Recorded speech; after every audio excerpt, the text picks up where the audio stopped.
Hola a todos. Hoy nos vamos a meter de lleno en una de esas normas que, aunque no se ven, son absolutamente cruciales. Hablemos de la norma E050 de suelos y cimentaciones de Perú. Y sí, es que es literalmente la base sobre la que se construye la seguridad. A ver, para arrancar, una pregunta que parece sencilla. ¿Qué pueden tener en común un rascacielos gigante, un hospital y una casa normal y corriente? Pues sí, la respuesta es esa, que todos, absolutamente todos, dependen de lo que tienen debajo. La fuerza de verdad de un edificio no está en el ladrillo que vemos, no, empieza mucho más abajo, en el propio terreno. Vale, este va a ser nuestro plan de viaje. Veremos por qué hacen falta reglas para el suelo, los dos estudios que son críticos, cómo se lee el informe que nos da el terreno, cómo se pasa de ahí a diseñar la cimentación y, para terminar, esos riesgos especiales que a veces aparecen. Venga, al lío. Empecemos con la gran pregunta, ¿no? ¿Por qué hacen falta reglas tan serias para algo que parece tan simple como la Tierra? Bueno, pues la clave está en ese mundo de altísimo riesgo que tenemos justo bajo nuestros pies, aunque no lo veamos. A ver, esta norma, la E.50, no aparece de la nada. Nace porque las ciudades en Perú están creciendo hacia arriba, a lo bestia. Y eso significa excavar más y más hondo, algo que cada vez es más complicado. Si a eso le sumas que es un país con una actividad sísmicamente muy alta, pues claro, hacía falta un manual de juego único, unas reglas claras para todos. El fin último es sencillísimo, que los edificios no se caigan. Así de simple, proteger a la gente y proteger el dinero invertido. La norma, para que nos entendamos, plantea dos maneras principales de investigar el suelo. La analogía es perfecta, es como ir al médico. A veces basta con un chequeo rápido y otras veces hace falta un examen a fondo, de arriba a abajo. Y aquí vemos la diferencia. Por un lado, tenemos el informe técnico de suelos, el ITS. Este es el chequeo rápido. Piensen en proyectos pequeños, ¿vale? Casitas de hasta 3 plantas, menos de 500 metros cuadrados y, muy importante, sin sótanos. Pero luego está el estudio de mecánica de suelos, el EMS. Y esto ya son palabras mayores. Este es el examen completo. Aquí ya hablamos de hospitales, colegios, edificios altos, vamos, cualquier construcción crítica o que tenga sótanos. Al final es la escala y lo que te juegas con el edificio lo que marca la diferencia. Vale, ¿y cómo se hace esto? Pues sigue unos pasos muy lógicos. Lo primero es recopilar toda la información que se pueda. Planos, cómo va a ser el edificio, qué se sabe de la zona. Después toca mancharse las botas, ir al terreno y hacer pruebas, ya sea cavando zanjas, lo que se llaman calicatas, o haciendo perforaciones. Esas muestras de tierra van directas al laboratorio, donde las interrogan para saber de qué pasta están hechas. Y ya con todo eso, el profesional responsable, que es la figura clave aquí, junta todas las piezas del puzzle, analiza y dice, ok, esto es lo que tenemos y así es como hay que cimentar. Perfecto. Ya tenemos un montón de datos. Ahora viene lo bueno, la interpretación. ¿Qué buscan los ingenieros en todos esos papeles y números del informe? ¿Cuál es el dato clave? Pues una de las cosas más importantes es la llamada presión admisible. Esto, traducido a un lenguaje que todos entendamos, es básicamente la respuesta a la pregunta del millón. ¿Cuánto peso aguanta este suelo sin que todo se vaya al garete? Es el límite, la presión máxima que le podemos meter antes de que se hunda o se rompa.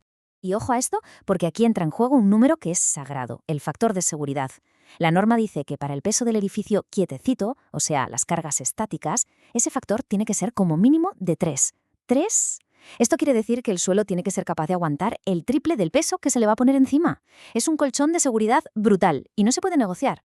Hay otro problemón que se busca evitar a toda costa, el asentamiento diferencial. Suena técnico, pero es fácil de entender. Es cuando una parte del edificio se hunde más rápido que otra. Y aunque parezca una tontería, esto es un veneno para la estructura.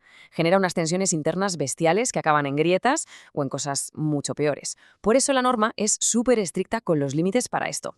Y para medir eso, se utiliza algo llamado distorsión angular. El diagrama lo explica genial, ¿verdad? Es una fórmula sencilla. Los ingenieros cogen lo que se ha hundido una parte respecto a otra, eso es delta, y lo dividen por la distancia entre las columnas, L. La norma te da un límite para ese ángulo, alfa. Si te pasas, malo. Es la forma matemática de ponerle un corsé a ese hundimiento desigual y mantenerlo a raya. Bueno, ya hemos hablado de la ciencia, de los informes. Ahora vamos al hormigón. ¿Cómo se traduce todo este conocimiento del suelo en el diseño real, físico, de la cimentación? Pues de una forma muy directa, porque al final el estudio no es para guardarlo en un cajón. Es que te dice negro sobre blanco, algo tan básico como a qué profundidad tienes que cimentar. El famoso DEF, la profundidad de cimentación. Fíjense qué curioso lo que muestran estos esquemas sacados de la propia norma. El cálculo de la profundidad a la que hay que investigar, esa P, cambia radicalmente si el edificio lleva sótanos o no. Si hay sótano, alá, a investigar mucho más abajo. Y tiene toda la lógica, claro. Hay que asegurarse de que lo que hay bajo el sótano es estable. Y no solo la profundidad. El estudio también te dice qué tipo de cimentación usar. Si tienes la suerte de que el suelo bueno, el duro, está cerquita, pues se usan cimentaciones superficiales, zapatas, losas, lo típico. Pero ¿qué pasa si el suelo firme está en el quinto pino? Pues que hay que ir a buscarlo. Y para eso se usan cimentaciones profundas, como los pilotes, que son como unas patas largas que bajan hasta encontrar ese estrato que sí aguanta. Y ya para ir terminando nos metemos en el capítulo de los riesgos especiales. Porque a veces el problema no es solo que el suelo no aguante, sino que el propio suelo es un peligro en sí mismo. Y ahí, claro, el análisis tiene que ser todavía más exhaustivo.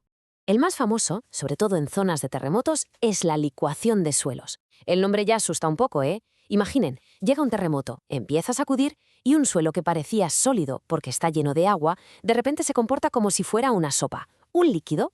Las consecuencias son, pues imagínense, devastadoras. Los cimientos se quedan flotando. Por eso, en un país como Perú, este análisis no es una opción, es obligatorio. Pero la norma no se queda ahí, ¿eh? Va por todos los malos de la película. Obliga también a mirar si hay suelos colapsables, de esos que se vienen abajo en cuanto les cae un poco de agua. O al revés, suelos expansivos, que se hinchan como una esponja. O incluso si el propio suelo puede comerse químicamente el hormigón. Y por supuesto, si hay rellenos de basura o escombros. Eso, fuera. Hay que quitarlo todo, sí o sí. Miren, esta cita del mismísimo primer artículo de la norma lo deja clarísimo. El objetivo es asegurar la estabilidad y permanencia de las obras. O sea, no es papeleo por papeleo, no es burocracia. El objetivo es que las cosas duren y no se caigan, así de claro. Así que, como hemos ido viendo, esto es mucho más que un libro de reglas. Es una auténtica hoja de ruta para construir ciudades que aguanten, para construir con resiliencia. Es la herramienta que nos asegura que la seguridad empieza donde tiene que empezar, abajo, en los cimientos. Y terminamos con una reflexión final. El suelo que pisamos en las ciudades no lo vemos, está oculto, pero es que lo es todo, es el fundamento. Y la pregunta que flota en el aire, y que es muy pertinente, es, bueno, ¿qué se está haciendo para garantizar que esa base sea segura en todos los sitios donde se está levantando algo nuevo?